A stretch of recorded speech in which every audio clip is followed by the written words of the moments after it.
নতুন জামাই নিয়ে শর্মিলা তার নানার বাড়িতে বেড়াইতে গেছে। মামা মামি খুশি হয়ে তাদেরকে কি রান্না করে খাওয়াইলো সেটাই আপনাদেরকে দেখাবে শর্মিলা।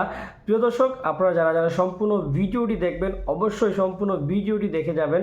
শর্মিলা তার নতুন হাজব্যান্ডকে নিয়ে কি কি খাইলো নানা বাড়িতে গিয়ে, চলুন আমরা ভিডিওটি দেখে আসবো।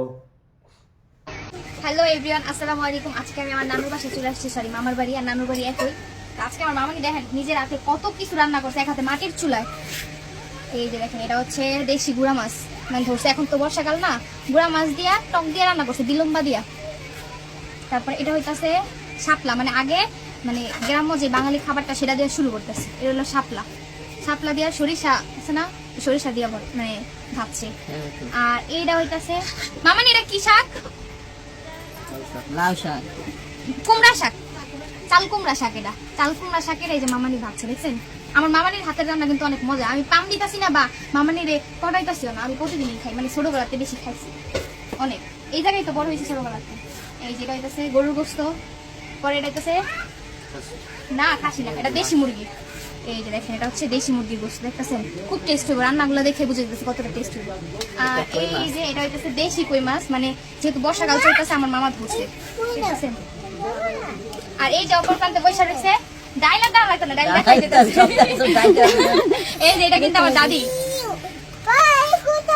তুমি আমার কি লাগো? আর নানি আয়না, তাহলে আমরা আগে আগে খাবার খাইতে বসে বলছি সবাই মিল্লা। দেখছেন আমার মামানি কত আইটেম এক হাতে রান্না করছে। প্লিজ আমার কপালটাই পড়ছে। তো প্রিয় দর্শক, আপনারা দেখতে পারলেন শর্মিলা কি কি রান্না করছে তার মামি, সেটাই আপনাদেরকে দেখাইলো।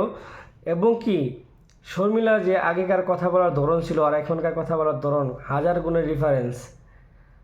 অনেক ভালো লাগতেছে। শর্মিলা যেই কথাগুলো বলেছিল আজকে সেই কথাগুলোই সত্যি হচ্ছে। কারণ আলম হাসান শর্মিলাকে যেই কষ্ট দিছে, শর্মিলা বলেছিল যে আমাকে কষ্ট দেওয়ার প্রতিফল সে পাবে। আজকে সেই দুয়ারে এসে আলম হাসান কষ্ট পাচ্ছে, সে হাড়ে হাড়ে টের পাচ্ছে শর্মিলাকে কষ্ট দেওয়ার।